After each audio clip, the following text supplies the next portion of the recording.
Well, look at you. Look at your audience, may I? Hey, this is different, this Spence, than the other one, right? Have you ever been to the other? To 92nd Street Y proper?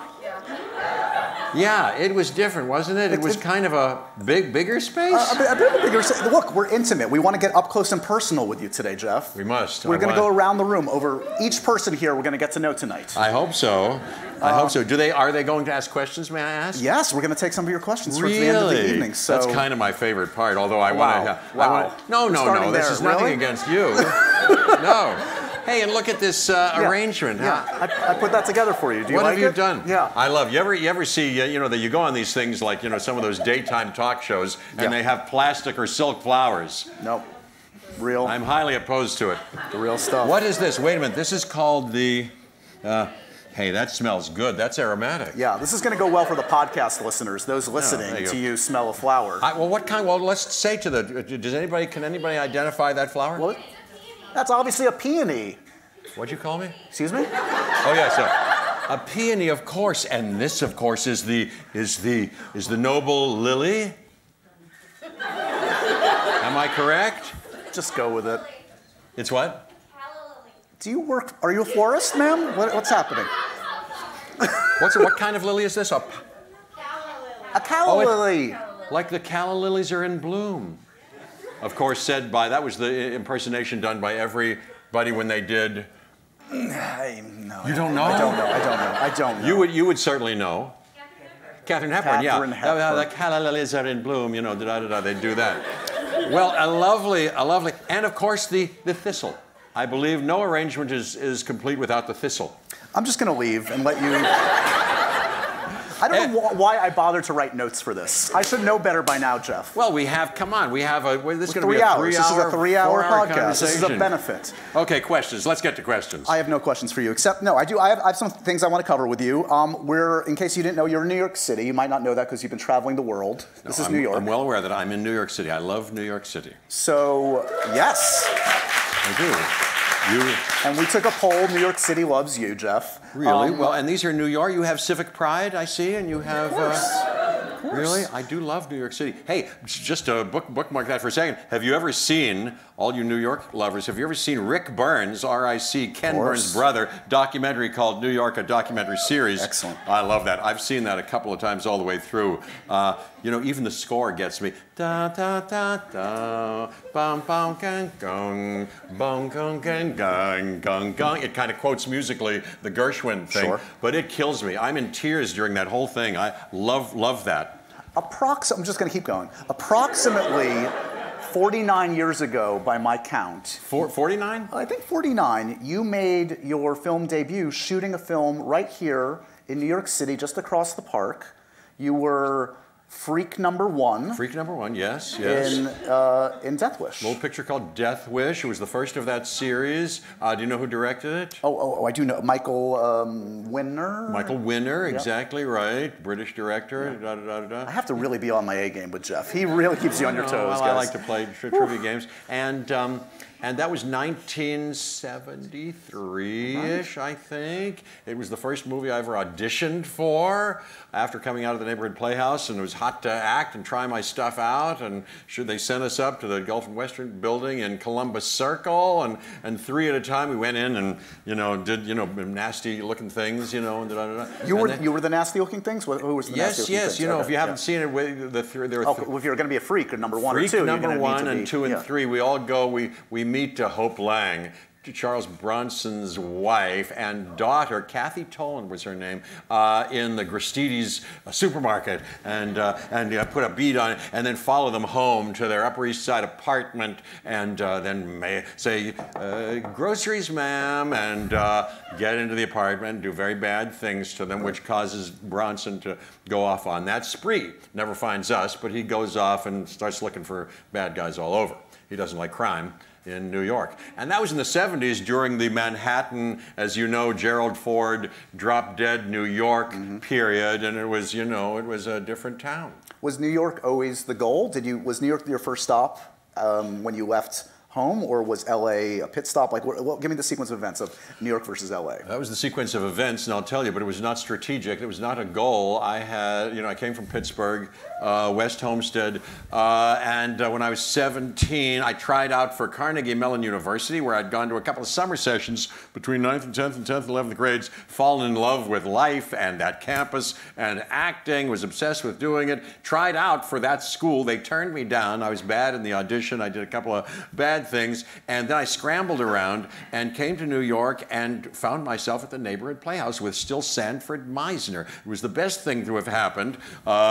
And then I found my parents got me in, and my mom came and set me up in this apartment on East 57th near the neighborhood playhouse.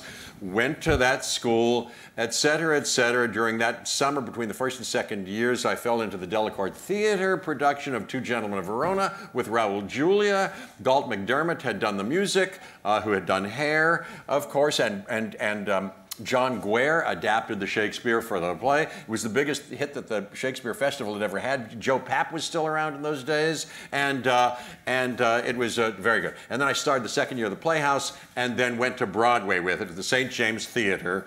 And the rest is not historical, but trivial and, no, it is historic. And boring. And was the goal to pursue film? Was that the ultimate goal, or right, was that's the question. So no, I didn't have. So I was just taking one step at a time and one day at a time, and that was the thing. So I had no goal. The goal was to, geez, could I possibly pursue this thing or find myself into a school and then by fluke into a production? Let's see what happens. I had a belly full of inflammation. Oh no. Or some malady of that kind. I'd gotten the bug, and that's what led me from one thing to another. So one thing led to another. Yeah. No, but when I first thought of being an actor, I think it's because my parents took me to see theater.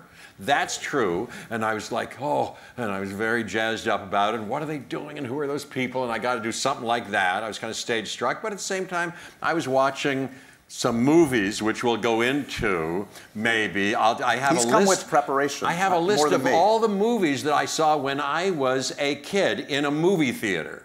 Because I'm telling people to go see this Jurassic movie in movie theaters, so I started to think about what are the first movies I saw. And I had very big experiences with interesting movies that you may be interested in hearing about or not, when I was little. Let's go right to it. Look, you put in the effort. We don't want to run out of time. I put in the talking effort. about flowers. And by the way, here's tonight. some gum if we want to chew during this thing. We'll pass it around. I always find that that is fine.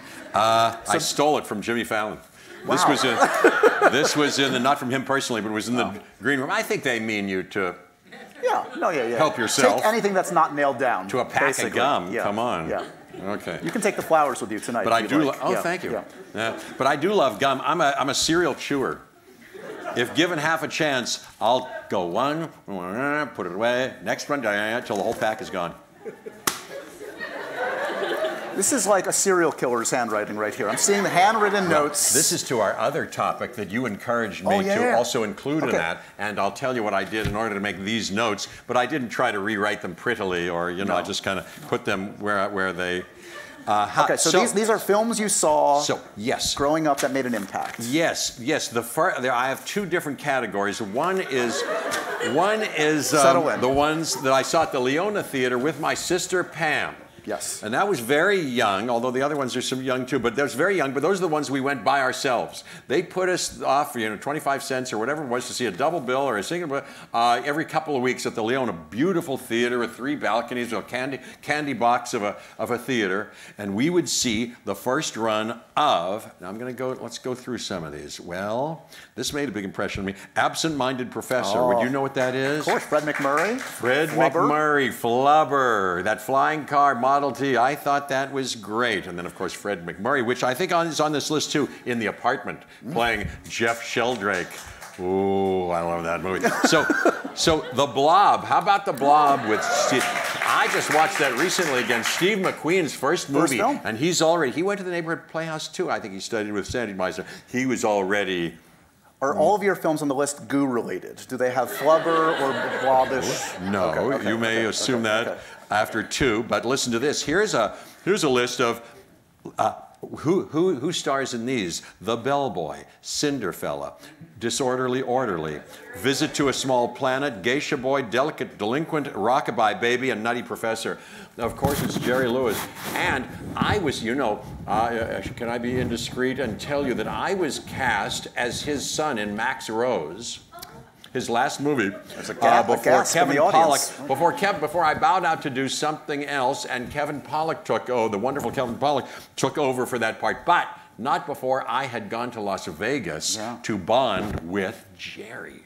I'd met him on one occasion, very briefly, but we spent a couple hours together in Vegas in his office. And I'm telling you, he had meant a lot to me. I saw those, it was just post-Dean breakup and all those Paramount movies that he started to direct.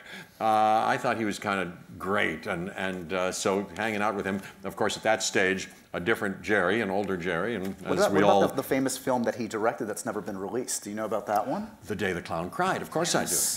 Do you guys know about this? You know Jerry Lewis also invented, essentially, playback. I know that on Cinderfella, yes. He wanted to see, he was directing himself and needed to see the thing. So yes, the playback, which they have on the camera now so you can see what's just recorded, what you've just filmed, was his invention. Remarkable, yeah. Yes, he has that book, The Complete Filmmaker, Jerry Lewis, The Complete Filmmaker. Yeah. I know all about that. Well, I did a movie called Adam Resurrected that was a little bit like The Day the Clown Cried. Here I am a performer and a comedian, and I go to the concentration camps, and therein hangs the tale. Much hilarity ensues, as you can imagine. Paul Schrader films are generally laugh riots. Paul Schrader, well, interesting guy. We could talk about many, many things. Lovely guy. I love him. Very good. Okay. Sterile Cuckoo. Who knows that? I don't know that one. Liza Minnelli. Oh. I think early on, first movie maybe, Sterile Cuckoo. Oh, Georgie Girl. Lynn Redgrave, with whom I then later acted at some point. Hey there, Georgie Girl. Swinging down the street, so fancy free. Georgie Girl. I love that. It's different when you sing it to my face. It feels like a different kind of vibe. I like to sing to your face. Hey, how about, and you can stop me anytime, because there are... I don't think I can. Well, you know, I'm directable. I'm nothing if not directable. Bridge on the River Kwai. Now we're talking. Come on. Oh my gosh, and I just saw it recently again. You can imagine me at 11, or I don't know when I saw it. Well, I was born in '52, so whenever it came out, it was the year it came out.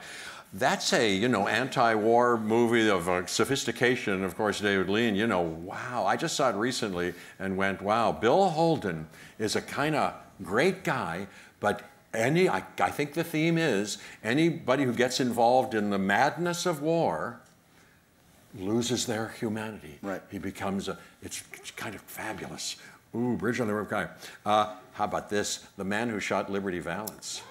Wow. Geez, I love that. Lee Marvin, and oh, that was good. Woody Strode. Lee Marvin, ever meet Lee Marvin? He seems quite a character. Oh, I'll bet he was. Well, you know, my friend Bill Hart, Oliver Sholem, who just passed, Altered States, was in Altered States. But Lee Marvin, what's the connection to Lee Marvin? Wait.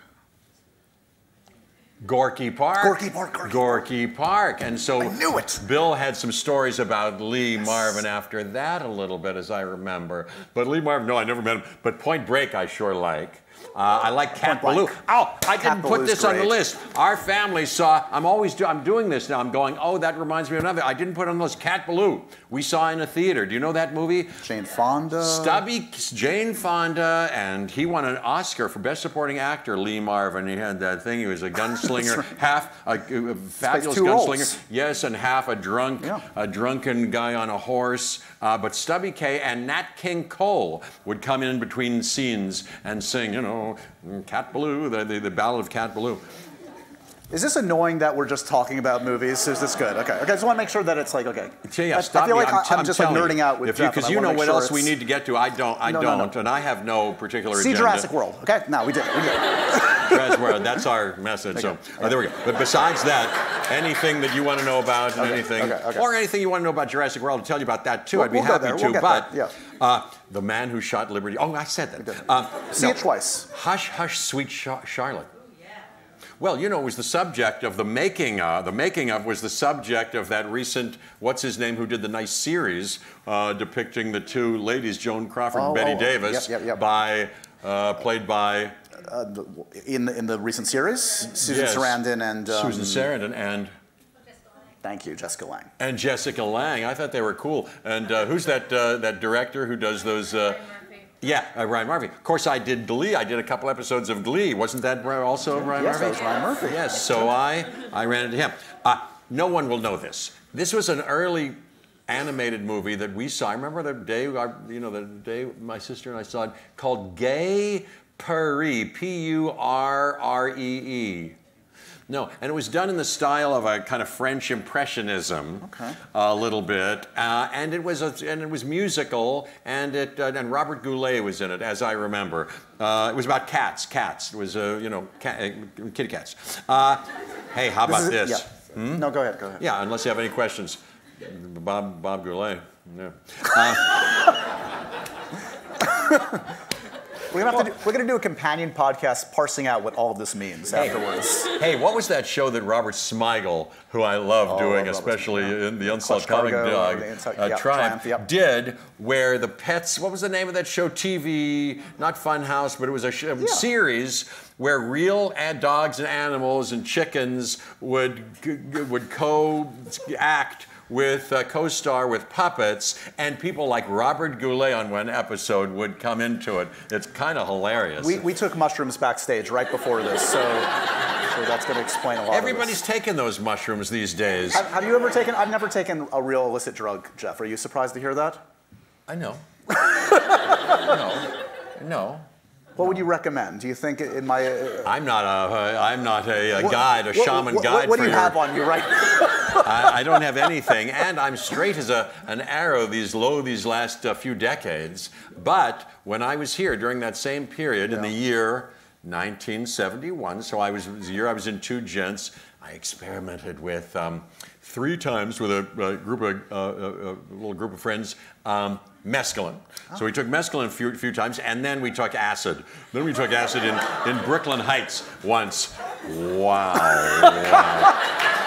That was something, I'll tell you. Now we're getting to the good stuff. I took it, and I was playing a conga drum. I went, nothing, I don't feel anything, nothing's happening. They put that record on the phonograph by the Rolling Stones, Gimme Shelter. Sure. So it's just a kiss away, and I was playing the congas. By the time that song ended, I had forgotten that I'd taken anything. It was not like mescaline. Right. I was like, what's happening? And the lady of the house, and then I'll stop talking. I'm probably not doing myself any service by disclosing all this. The lady of the house, because there was a bunch of guys, and I think the guy's girlfriend was there, and we'd sent out for pizza, and she offered me pizza, and I took a slice of pizza, and I went, huh.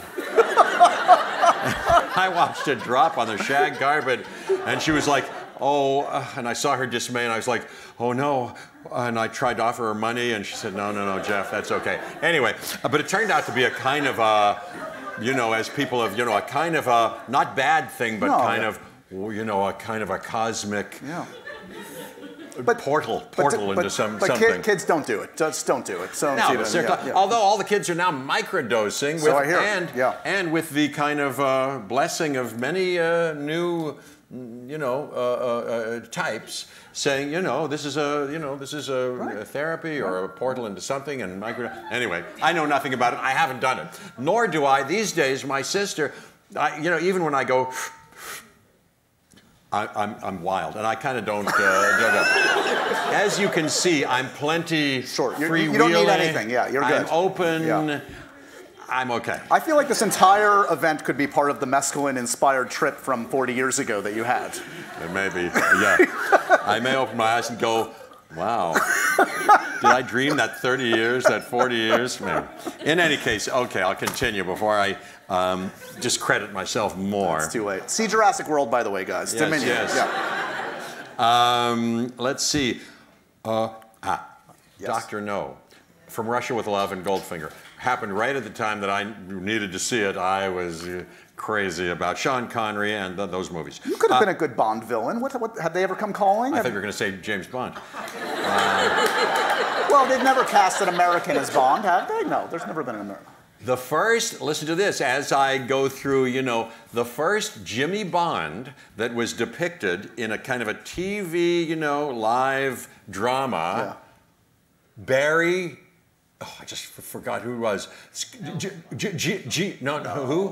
Barry Nelson. Barry Nelson. Really? Was played by Barry Nelson, an American Jimmy Bond, and da-da-da-da. And then they went looking around and they cast Sean Connery in this movie version.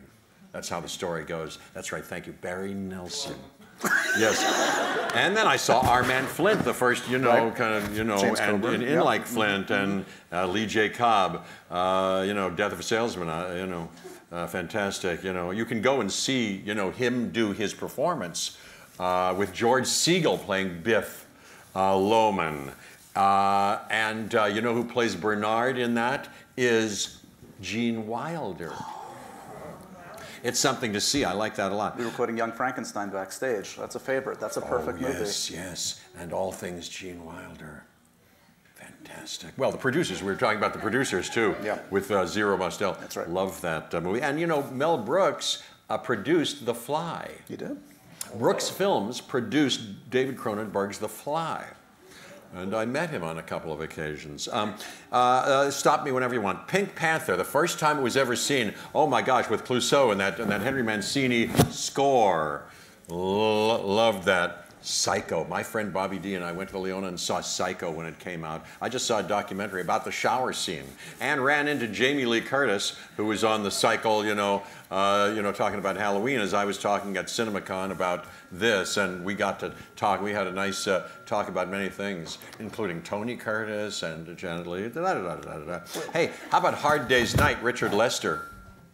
Here's an interesting story. Richard Lester, I had a meeting with over some movie that I never wound up doing, or he didn't want me to do. Very early on, I was very young, and he said, and I was kind of bushy-tailed, and I said, oh, well, things work out or something. I made some remark to that effect, and he said, yeah, he was kind of a wise, knowing guy. He said, yeah, well, like they say, just when things, just when things are darkest, just before just when things... It's darkest before the dawn? Things are always darkest just before they go completely black.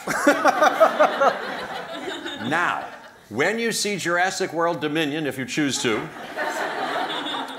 you'll see me do a line in it, and I say the first scene I have with Sam and Laura, the great Laura Dern and the great Sam Neill, I say to them, well, just before, what's the line? Just before things, it always is darkest, just before eternal nothingness. Right. I say that, it gets less of a laugh, of course, maybe that's all we already got. But anyway, I think I sort of suggested it, and then Colin Trevorrow, the wonderful director, and I kind of tweaked the line. Anyway, I say that. So there you go. There's a kind of a... Well, let's do a little Jurassic Park talk, because I do want to... Put this away for now. We'll come back to it, don't you worry. Because you give me a good segue into both your history with Jurassic and bringing it up to date with Jurassic World Dominion. Here's my question. How much of that is on the page? But I'm talking about wardrobe, I'm talking about mannerisms, I'm talking about the flirtation not only with Dr. Sattler, but Dr. Hammond. You're squeezing his leg, there's clearly a history.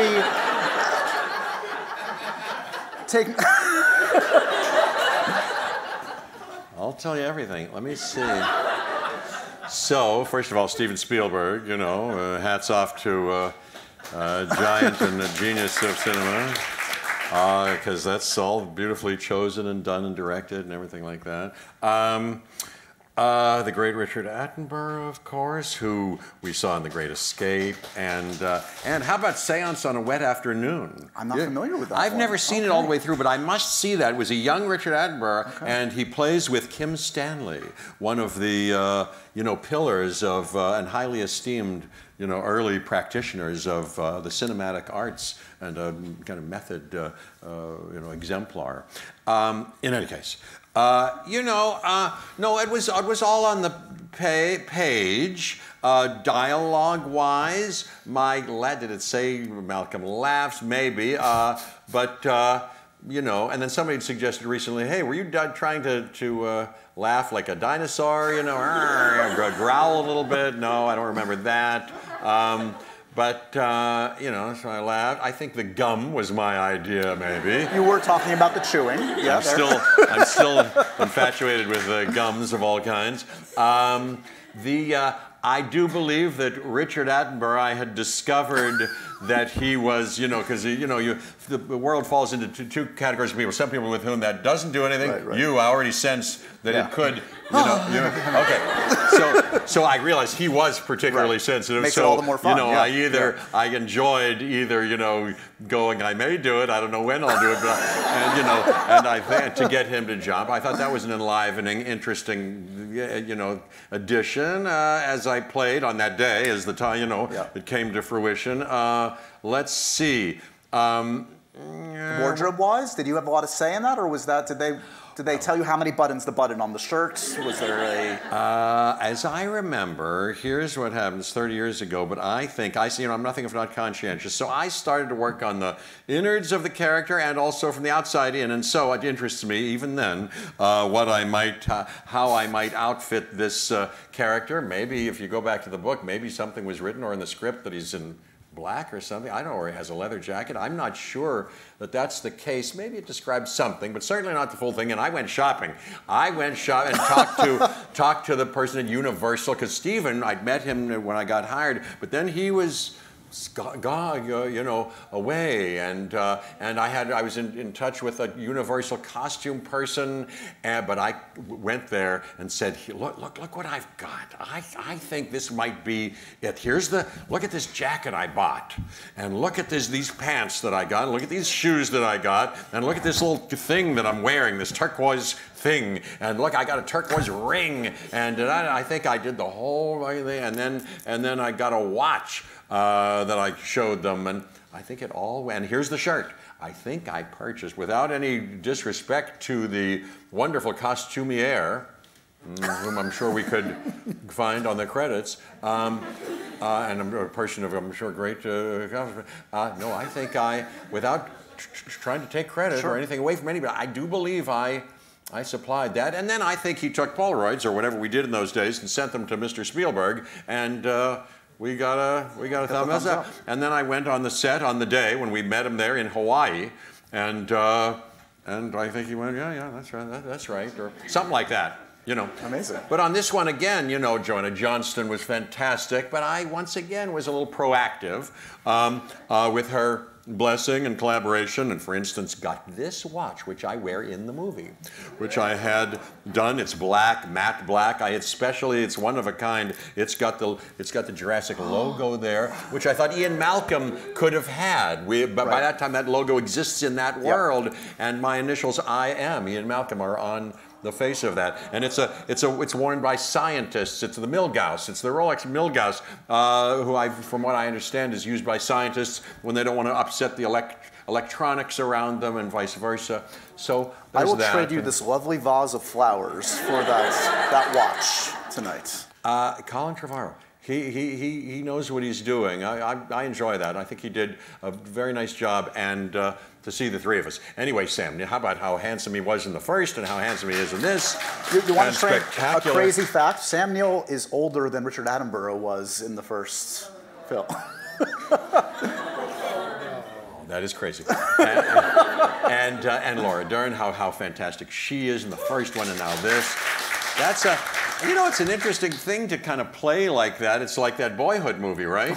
Where you intentionally do part of the story, but here we are, part of the story, and now another part, and we don't need makeup. Look at us. I will say one of the joys of this film is these are not glorified cameos. These are you are integral to the story, and it's quite a balancing act. It's essentially an ensemble film, from the current cast and the legacy characters, however we want to term you guys. You call it. Yeah. They throw in DeWanda Wise, who has a great role in this. The great DeWanda Wise is fantastic in this, and Mamadou Ache is fantastic, and Campbell Scott is fantastic, and the returnees, of course, B.D. Wong. Yes. Fantastic. And rounding out his character arc, and Isabella Sermon, who's the daughter and who has a very interesting thing. She's wonderful in it. And Omar Sy, if you know, how wonderful he is. And then, of course, Deachin Lockman, who I enjoyed so much in that Severance series that I just saw. Yeah. Oh, I dug that thing, and she's terrific in it. And Danielle Pineda and Justice Smith to round out the crowd. It's a nice cast. And he is, I think he did a neat thing to write something that includes us all, that gives us something logically to do, that is balanced, that is satisfying in terms of how it closes out the stories of now these 6 movies. Pretty good trick, you know. And he worked hard. Like I said backstage, I wouldn't want to have taken on what a guy like that does. Man, that's a giant mammoth undertaking and accomplishment, in my humble opinion. You also might not be able to tell it from his energy today, but this man has been traveling the world. Like, this has been a major, I mean, yeah, as befits this kind of a movie, you have to put in the miles. And I know this from talking to you in the past, you're a homebody. You'd rather be at home with the family. So how do you create the oasis of Jeff Goldblum when you travel? Or how do you maintain happiness and joy and serenity as you travel the world, Jeff? Well, not that I'm always successful, certainly not, because it is, yeah, you're right. It's good for me to get out of my comfort zone, because it's not just my advanced years, you know, I think I always kind of wanted to, I was always a little bit, you know, stayed in my zone. Emily, on the other hand, is an adventurer. Boy, she'll go at the drop of a hat any old place and be comfortable, like James Bond or something. But if I'm on the road, well, different things, you know, the kids and Emily came with us when we shot that. That helped. That was a lovely experience to all be bubbled up because we were the first COVID people out there in those difficult times. But Alexander Derbyshire invented and Pat Crowley invented our protocols. So that helped. But here I am just for a couple of days. Well, the answer is sleep. Right. Sleep and focus. I'm kind of a good boy, and when they say, "Oh," after I've discharged my obligations, I go, "Well, you've got stuff tomorrow too, but come out and play with us. Come out to." I go, "No, I'm sorry. I'd love to, but I'm going to race home. I'm going to do my microdose some mescaline and just go straight to bed." No, I'm going to get some room service, and then I'm going to try to sleep, even though it's 3 hours early, or really my time. I'm going to try to make myself sleep, and then get a night's sleep. And then I had a couple of breaks today after I got a sort of adequate night's sleep, and I took a couple of naps. Nothing wrong with it. That's how I. Okay. And then nowadays a cup of coffee, and then I'm raring to go. I'm too chatty, you know, as you see. Never. As you can tell, Jeff knows more about film than most human beings, short of Martin Scorsese and I don't even know who, Quentin Tarantino. Quentin Tarantino. Yeah. I like to listen to him. I just listened to a almost 4-hour podcast with him and Eli Roth talking about horror movies, which I loved no end. I eat that stuff up. So let's see how well you know your own IMDb. I'm going to name a character name. I'm not putting you on the spot, but I'm curious if you. Okay, so I like games of all kinds. Tricycle Man. I know it exactly. Would you have known it before? I wouldn't have, to be honest. Really, you I'm looked it up? I'm rusty on my. Oh. Well, we'll get there. Okay. Would anybody know? That's the name of my character in a movie. Wow. Oh. Interesting. Yeah. Yeah. Okay. It's one of, I think, my high moments when I got to work with Robert Altman. Right. It was in Nashville, which I think was I intersected with him in one of his high points. This movie, Nashville. Do you know the movie Nashville? Oh, Undersea. Nobody. Wow. No one in this audience. We're all going to rent it tonight. Hey, we'll put it on the screen. I would, excuse me if I just enjoy my little gum. We know the man lives to chew. It's okay. Yeah. Did you mesh with Altman's style? I mean, like, you know, you've worked with many different types, whether it's the Wes Anderson kind of very rigid kind of performing. Rigid in some way. Well, I wouldn't even call it rigid. Okay. Specific and meticulous, although within it, free, artistically trustful, collaborative, and internally free and creative, and a beautiful experience. Okay. Oh yeah. Even though there are demands. Yes. Oh, Jeff, I want you just symmetrically right there, not there. Let's do another one. Just get right there, and don't change the "the" to "and." You know, I know just what we want to do here, and so But then you do several takes, and he gets it right. So it's a very beautiful little playtime. It's hard, guys, up here. I've got an excess of personality. No, That's it's my perfect. problem. It's perfect. But that's not Altman, the way you described Wes. No, Altman has another, although Wes Anderson, I believe, kind of loves many things about Altman and creates shooting experiences that are not unlike the communal, wonderful experience that was Altman's. He also goes to exotic places or interesting places and has the cream of the crop actors and crew around him and considers the shooting of the movie as important as the result.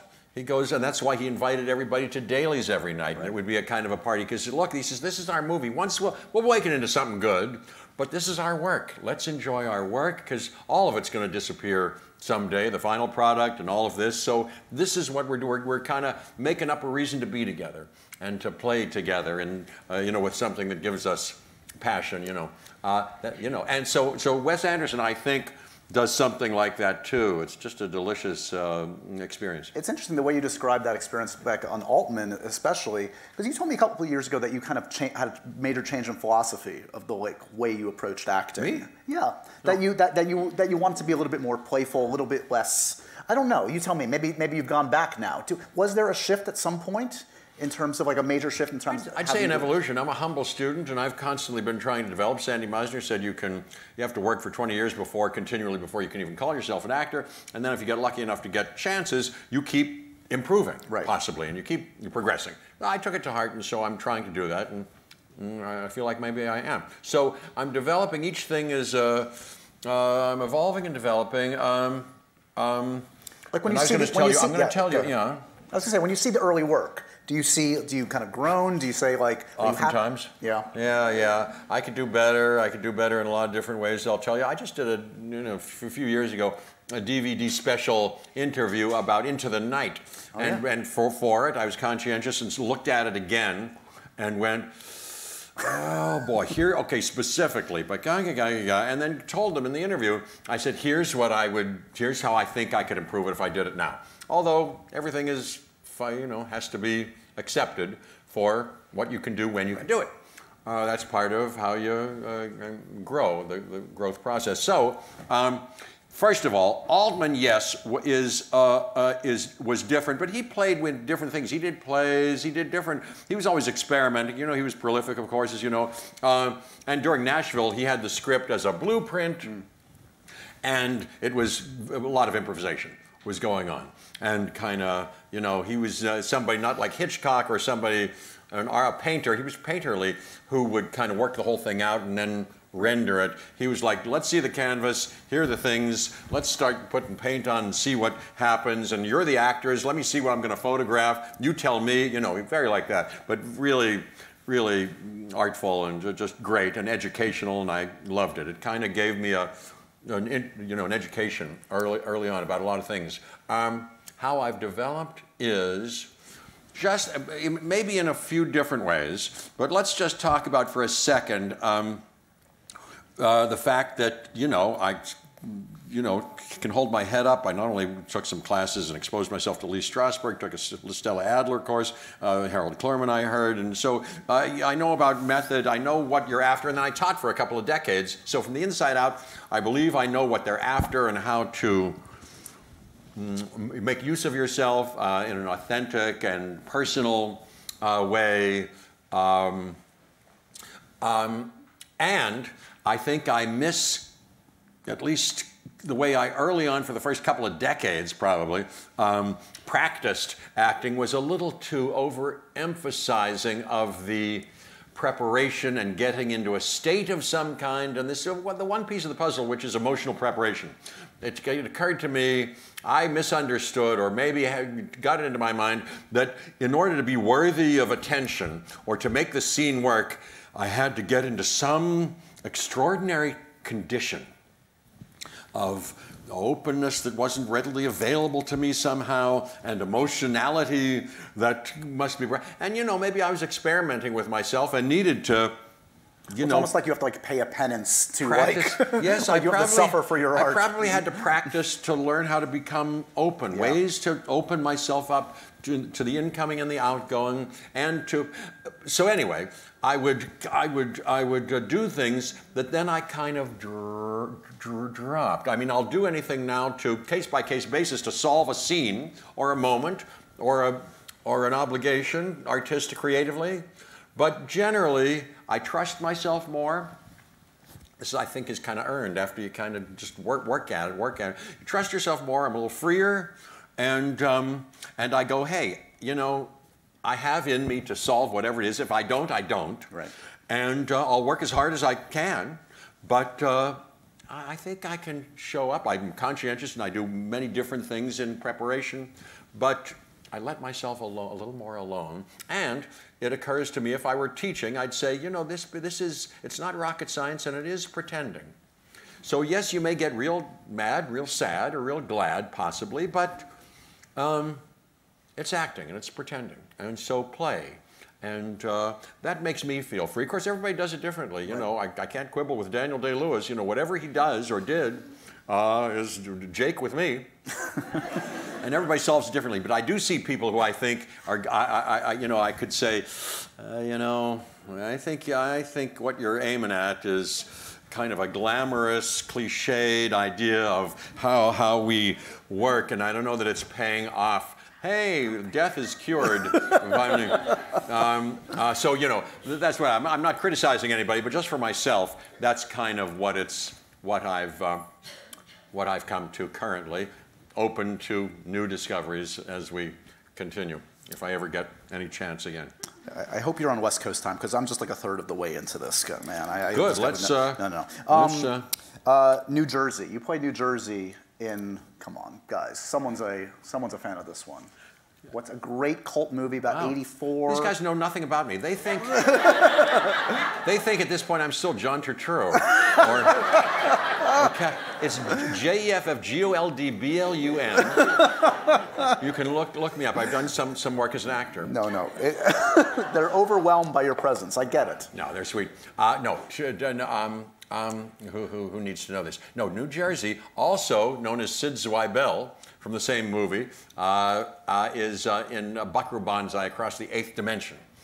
Beautiful piece of work. I was in New odd Jersey. Piece of work, but delicious. John Lithgow just going for it. Oh my! Lithgow, we're palsy. I adore John Lithgow. Jeez, he sends me a Christmas card, which he draws. You know, he's a very talented, gifted artist, and he makes these Christmas cards, which he sends out. Just fantastic. It just annoys me that in this age of all, legacy sequels that we've seen, and you've been a part of them, that Buckaroo Banzai, one of my true loves, has never gotten the Really? sequel. Well, people have, you know, and have said it's got a devoted, maybe a cult, smallish coterie of fans and followers. And Earl MacRouch, who wrote it, and W.D. Richter, had some things in mind up their sleeves if they had been called upon. But I don't think it sold enough tickets to require any follow-up. I'll just give some love to this because it's as far as I'm concerned, one of a handful of perfect movies. What's all this muttering? What? No, The Fly. Seth Brundle in The Fly. Yes, sir. Which is David Cronenberg back. I mean, as he should be. I love David Cronenberg. So I ran into him recently at the Venice Film Festival as we were showing The Mountain there, and we had a tete-a-tete, and then my wife got a hold of his information and invited him to our backyard to surprise me for a birthday party a couple of years ago. Yeah, he showed up. I was like, oh, David. That was fantastic, but I want to see his new movie. Have you seen it? I have. It's excellent. It's back into his body horror, as it were, yeah. I can't wait to see it, because I love Kristen Stewart, who's in it. She's doing a thing in it, and I love it. Oh my gosh, I love her. And who else is in it? Viggo Mortensen, Léa Seydoux. Léa Seydoux, who I knew, crossed paths with because of Wes Anderson. She had a little part in the Grand Budapest Hotel. Okay. Mm-hmm. So we were all there in, Girls Germany. Yes. I know you have a Velociraptor from Jurassic Park, but do you have a telepod from The Fly? Who owns those? I don't know. A telepod, those things were enormous. What would I be doing with a telepod? No. I'm not Mr. Memorabilia anyway, I But you do have a Velociraptor, that is true. I mean, I do not jest. You don't jest. You heard it somewhere, possibly. Oh, is it not true? It's one of those old wives' tale? Oh, No. This is a talk show story that's not true. This is one of those. No, not necessarily. Recently, I've been asked about it, and I expanded on it a little bit whimsically and said it was a giant thing that I built. It was in a wing of my home with a light on it. But no. Mr. Steven Spielberg gave a few of us, I believe. It was a kind of bread box version of a glass or plastic case with a beautifully, Stan Winston, the Oscar-winning maker of those animatronics, yes, I think rendered a velociraptor, and it's there. Oh, yes. You lost it, is what you're saying. You can't find it, and you're feeling guilty. Oh, no. I cherish it. If my house were burning to the ground, I would race in and get that wine item. That's the only thing. Run out with that velociraptor. Oh, yes. It's quite an image. Yes. I know this crowd has seen some of your recent work in... I doubt it. Based on their testing so far. Yeah. Thor Ragnarok, anybody? Like... There you go. You're too kind. Hey, what line is this? I was going to say to them, can you prove it to me? What's that from? It's a line from a movie. Come on. We've just done nothing but disappoint you tonight, Jeff. It's about a creepy moment in Raging Bull. Oh, okay. When Jake LaMotta says, how old is she? She's 18. Can you prove it to me? Creepy. But Scorsese, I love. Hey, I love that King of Comedy movie. Oh, so good. I love that. Speaking of Jerry Lewis, hey. I have no segue back, but Thor Ragnarok. Grandmaster. Yes. What can I tell you? Why have we not seen more of Grandmaster? Everyone's getting a Disney Plus show. Where is your Disney Plus show about the Grandmaster? I don't know. You got me. Maybe I used up my Disney Plus with The World According to Jeff Goldblum. I got there's that. 22 episodes of that. Well, thank you so much. Well, Taika, that may stand as a singular. No. I think we may stand pat, with what we offered of the Grandmaster in Ragnarok. In Ragnarok, you know who I just heard from? I hate to brag or name drop. No, why stop now? From Thor Ragnarok. You want me to just list the cast of Thor Ragnarok? Chris Hemsworth. Tessa Thompson. What am I doing? What's happening? Anybody can throw out a name. I shouldn't. This is indiscreet of me. What? No, Taika I'm in touch with, and I adore him, and we had a great time on that, and I can tell you about him, but no, one of the actors. Tom Hiddleston. I love Tom Hiddleston. No. He was very good, by the way, with trivia games on the set. We had no end of fun. Who? Anthony Hopkins, Sir Anthony Hopkins. Oh, I wish, Sir Anthony Hopkins. Yeah, I'd love to talk to him. I adore Anthony Hopkins. Who? Kate Blanchett. I can't believe as I sit here that I know personally that I've ever been in proximity to Kate Blanchett. And today we were in touch, and she said, hey, can you make there's a friend of mine who you know a little bit, and it's her birthday. Can you make a video? So at the Jimmy Fallon show, I said, hey, put my David Cox, who's there, who fixes up my hair so beautifully, and all these presentations is my videographer. And I said, happy birthday, blah blah blah. So I'm just bragging. But don't you love Kate Blanchett? Oh, Come the on. Best. Oh my God. I saw her on stage here at BAM doing Blanche Dubois. That was the best. I've seen several versions of that, but boy, that's the best Blanche Dubois I ever saw. We have some audience questions. Before we get to that, this is something I've always been curious about. In other countries, when they dub Jeff Goldblum parts, do they sound like you? Do they hire an actor that has the affectation of Goldblum? Or is there one guy that does Goldblum in France and Spain? I think that's what happens. And, I kind of don't avail myself. I mean, with no disrespect, and I'm sure they're very good. And from what I heard, we were in Mexico City, and then we went to London, and then we went to Cologne, Germany. And I said, so what's the current practice here? How many of these, screens will be with dubbed versions, and how many? And I think the answer that came back, I don't know if it was definitive, but I think the answer is, in many countries, mostly dubbed. Mostly dubbed. I mean, I like to see, if I go on, and I'm no snob, here and there, but I like to see. I really don't like to see. I don't want to see La Dolce Vita, with somebody, speaking the English. No, I like to hear their thing. Plus which, for me, even in English-speaking movies, I like to read along. Oh yeah. I don't know if anybody's with me. I'm I like to read. Yep. I actually like to read. I don't want to miss a thing. I like those words. And, et cetera, et cetera. So. Yes, I think they have, and in some countries, I do believe they have repeat castings of some guy. But I haven't, unless I come upon them, I don't seek them out and kind of don't hear them. I'm sure they're fine and dandy. Let's see what this audience has for you. Okay, and then are you going to get to that other thing? Yeah, we're going to end with that. Really? Okay. I mean, if you have nowhere to go. Well, everywhere, we could talk, I'm sure, for a long time until I run out of steam, Okay. But yes, he had an assignment for me, which I fulfilled. We'll show you how. Would you rather fight a chicken every time you get into a car, or fight a lion once a year?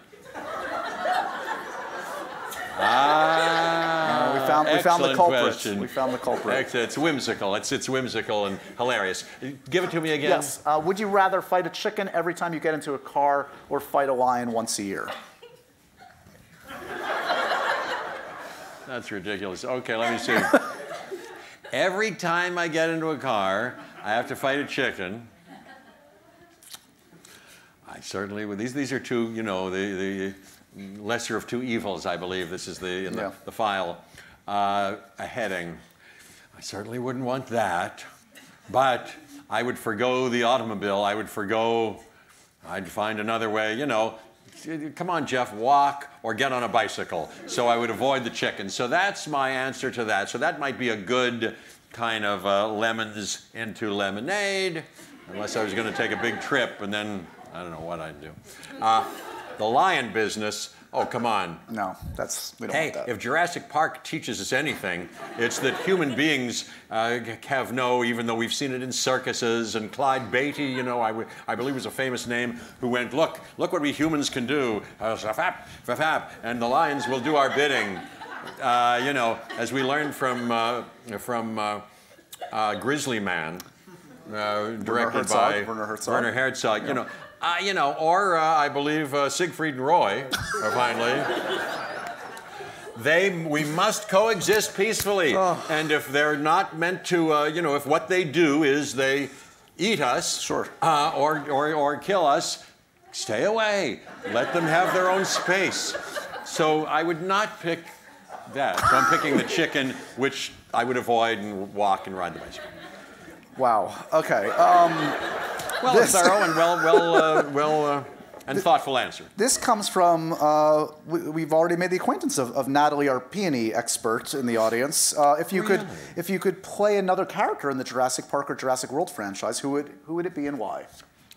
Well, of course, I wouldn't want to take a part away from anyone, and certainly I'm only right. What the heck is this? Oh, these are questions. Keep on coming. That someone was storming the stage. Yep.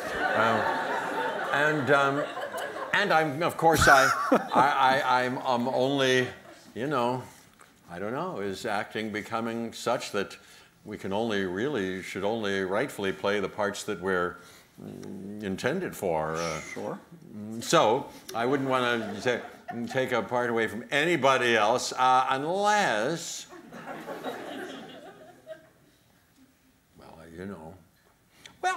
I suppose, in another version, of course, you can't get better than Richard Attenborough, but I suppose I'm coming into the age, as you said, probably older than Richard Attenborough was, Sean, I might be cast as a different variation of an eccentric, kindly, but misguided entertainer, John Hammond. Yeah. Hey. Okay. Hey. Okay. Yes. Yeah. This is a little bit of like a dance monkey kind of a question, but damp monkey. Well, not dance. Dense monkey? Not dense. Dance. Dance. Dance monkey? Yeah. Meaning it's a request for you to perform for us. So Oh, it feels like putting you on the spot. Oh, yeah. But Karen does say I love you and says, Where's this Karen of whom you speak? Karen, hi Karen. Oh, Karen. Oh, wow, front row Karen. Hello, Karen. Karen wants you to demonstrate the sound of a velociraptor.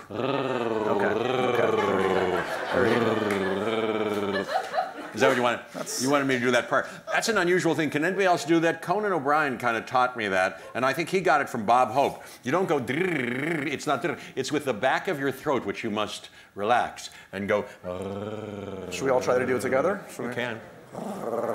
Is anybody succeeding? Really? It feels good. Yeah. I believe it feels good. It's a bit of a massage, an auto massage. Our time is dwindling. Let's end with this. No, not man. I did ask you, I had an assignment for you. I asked you for a comfort movie. And I gave you, do you remember what I gave you? You gave me a list. I you came gave me like back 6 or with, 7. With lists, and I brought on the back of one of these. Now listen, I'll give you what I gave him, and then we'll zero in on the one. Give you one okay? he chose. Okay. I said, because I think what you meant by comfort is... It means whatever you want it to mean. Well, it mushes me all up, that's first of all. It does make me feel good, and I've seen them multiple times, these movies. The Dresser. Do you know that movie? With Albert Finney and Tom Courtenay. Mm-hmm. It's a love letter to theater and to theater actors, and it breaks me up. I love that movie. The Elephant Man, David Lynch's beautiful movie. I've seen that over and over again. That I'm crying at the end of that with that beautiful music, Adagio, and then Anthony Hopkins. You know, Dr. Treves. You know, did you, John? Did you enjoy it tonight? Yes, thank you ever so much. You know, Oh, it's dreadful. Yeah. May I ask you a question? Yes. Can I be cured? Will we have a cure? No, John, I don't think we do. I thought not. Oh, God. And they say goodbye, and then he looks at the picture, that he likes the picture, and he's finished his model of the spiritual church that he can see just a bit of out the window. He's finished it. And now he knows that if he tries to lay his head down on the pillow, he'll die. But he goes, I saw the theater once. It was so enchanting. I've made my thing. I'm going to lay down on my pillow, and they play that thing. Oh, my God. And then his mother comes to him in that dream. David Lynch is a genius. Love him. So that's one, but he didn't choose that. You've ruined the movie for everybody here. Oh, yes. Spoiler alert. Spoiler alert. The Apartment, which I've said I loved it. Who knows the theme musically to that movie? Da da da da. Sing it with me. Ba kang kang kang. Okay, never mind. And then I said Wizard of Oz, which even though my kids are too scared to go through the whole thing, I love. I could see it over and over again. And here's the one he chose: A Serious Man.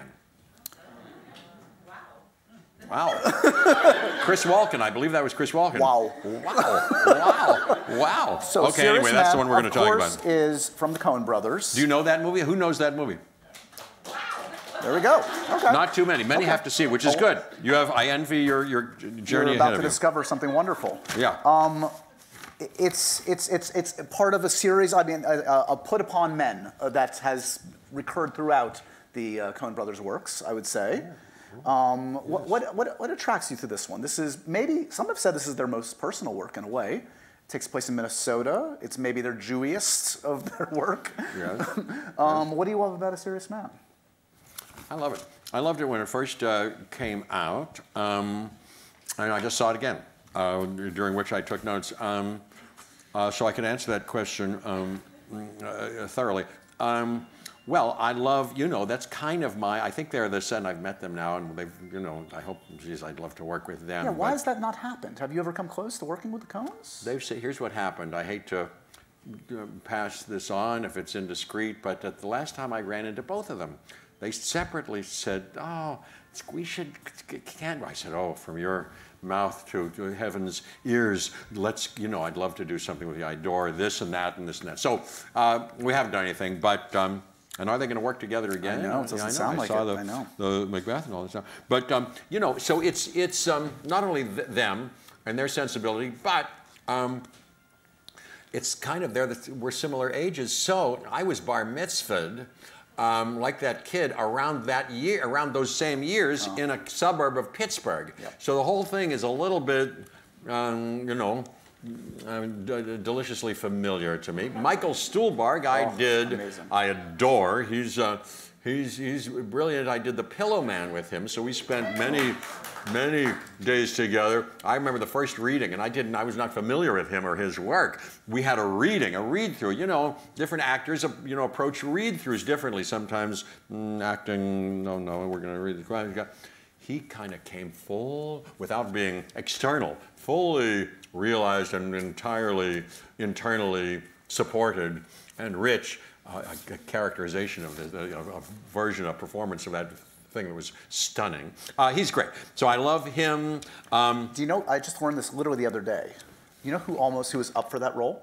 Oh, I remember the two names, and I was trying to remember. I just read that. What role were those two guys up for? Yes. And now you remind me of those two guys. Wait a minute. I only have one in my Oh, head. I know. Okay. One was somebody I was talking about today, who was the podcast man, who was, and I did his podcast, of course, the wonderful comedian, who Jimmy Fallon was saying, oh yes, he's the greatest.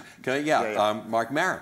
He was up for that, and this is a much. I mean, I love Mark Maron. I know. Yes. Patton Oswalt is the name. Those are the two names I read about. I have a third contender for you. That's going to rock your world. Who? Mark Rylance. I love Mark Rylance. Of course you do. Everybody does too now. You know, in the movies and his Oscar-winning performances. I saw him on stage. Jerusalem? And he's a stage animal. Yeah. I mean that in the best sense. Oh my gosh, I'd never seen anybody function and live on stage like Mark Rylance. He did La Bête. I saw La Bête. Did anybody see that? Oh my golly, he comes out with his monologue. Oh my, but he's entirely free and living there, and just, I couldn't believe it. Went backstage and said, we talked a little bit.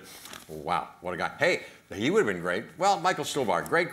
Remarkable. Yeah, remarkable. We have to release you. Do you have any final thoughts? Do you want to you have a close? Do you have a closing argument? Do you have a? Yeah, I do, but I could. You don't want to hear. Here, should I run? Here, you're the one that has to go. I'm here. Here's what I put down as I was watching it. Okay. First of all, that first quote that they have, you know, receive what happens with simplicity by Rashi. It begins that movie. Then, of course, I love Five-ish Finkel. I love that whole Yiddish part. It's great. Simon Helberg, I went to school to the neighborhood playhouse with his father. Sandy Helberg plays Rabbi Scott. Look at the parking lot, fantastic. Adam Arkin has been a friend of mine for years. I think he's spectacular in that. As the lawyer, she wants to get a get. A what? Yeah. Oh, yeah. And who's she going with? Yeah, she's going with this other guy. Who? Cy Abelman. Cy Abelman. Cy Abelman? Oh, yeah. And then they say, and then his brother, you know, the great Richard Kind, gets into the trouble at the place. He's his sebaceous cyst he's draining, and he's working on the mentaculus, but he gets in trouble with the police, and now he had the same lawyers are not only going to handle the divorce, but the brother's case, and he goes, well, what do we do? He goes, well, Ron Meshbesher is very good. He goes, really? How is that expensive? He goes, Ron is not cheap. Ron is not cheap, I have to be honest with you, et cetera. And then, what's his name? Michael Lerner, with whom I worked a couple of times in a couple of movies, comes in, has a heart attack in that scene. You know, it's fantastic. Oh my gosh, when they're trying to bribe him. You know, this is all spoiler alert if you haven't seen it. But if you have seen it, this is why I loved it. They're trying to bribe the grade and, you know, oh my God, what a thing. And you know, he's teaching physics and the mystery of the dead cat paradox, and Cy Abelman by Fred Melman. Spectacular. This is a wine. This is not a Mocha David, Larry. And he's hugging him. Oh my God, fantastic. Richard Kind, oh my God, on Curb Your Enthusiasm and all that stuff. But the production design, the score by, you know, Carter Burwell. Yep. Mm-hmm. Fantastic. Roger Deakins shot it. This is a masterful work. This isn't a Mogan David. This is a, but I get the photographer. Oh, actions have consequences. The theme of the movie, as appears in those Coen Brothers thing, are fantastic. And actions have consequences. It's a biblical, thing. And be a good boy finally. And if you do something, if you violate your integrity, and he finally takes the bribe to change the grade, immediately he's beset with a cancer notification, and the hurricane is going to come and destroy the town, possibly. So, what's going on? F Troop. He's trying to get Dad. Can you go up on top of the roof, where he gets that perspective? It's all about him getting another spiritual or physical perspective on the neighborhood and the what. And because we wanted, F Troop is coming in fuzzy. Who is in F Troop? Forrest Larry Tucker, Storch. Larry Storch, Ken Barry. I loved F Troop. It was right around my period. I was watching F Troop. That's a great song, Dem Milner's Traum. That is sung over and over, is haunting and fantastic. The neighbors, the deer hunting neighbors mowing the lawn. Oh my God, fantastic. Arlen, who comes in at the office, who's talking about tenure, hilarious scenes, hilarious. You put more effort into this than I did. Like, look at your notes. I take an assignment seriously. Wow. Rabbi Nachner with the guy's teeth, the story about the guy's teeth, fantastic. The Jolly Roger, he starts staying at the Jolly Roger. Santana Abraxas, the guy, he calls him, we were going to get you to pay this, because you, Santana Abraxas? He says, I didn't listen to Santana, I didn't order Santana Abraxas. No, I don't want Santana Abraxas. He's having a breakdown. Rabbi Marshak is finally, you should see Marshak. He's the old guy. And then the uncertainty principle, and Mrs. Samsky, of course, the Amy Landecker, is who he sees next door, goes over, she's going, do you know about the new freedoms? And she's, and he gets high and da-da-da-da, and that's when the cops show up. Oh, we have another page. Here we go. That's all. Right, so let me just discharge this as long as I did. Yeah. The new freedoms. Truth is well. Now you're self-editing? Now? Huh? Yeah, I've already covered this. No, the song, the Jefferson Airplane, the airplane. And the Grace Slick, those lyrics, when the truth is found to be lies, and the hope within you dies. Great. Dark and great. Finally, be a good boy. The tornado. Roger Deakins. That's it. I want it. No. Oh yes. Yeah. Give it time. Yeah. Well. That's all I want to do. I'm putting these back for another day. These I'm putting back for another day. I hope you guys have enjoyed this ride through Jeff Goldblum's brain for a few hours. Let's see.